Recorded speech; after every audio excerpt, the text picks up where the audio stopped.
এমন একটা জিনিস, এটা সাধারণত দুই জায়গায় দেওয়া হয়, যেটা বলে থাকি আমরা, একটা রাজপথে আর একটা কোথায় দেওয়া হয়, হাসপাতালে প্রয়োজনে। এবং দুই জায়গা থেকেই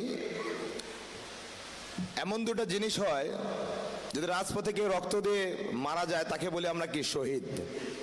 আবার এই রক্ত দিয়ে কোনো মানুষের জীবন বেঁচে যায়। আপনি একজনকে খাওয়াবেন, সে ডাইজেস্ট করে বাইর করে দেবে। আপনি একজনকে একটা কাপড় উপহার দিবেন, সে কিন্তু একটা নির্দিষ্ট সময় পর্যন্ত ব্যবহার করবার ফেলে দিবে।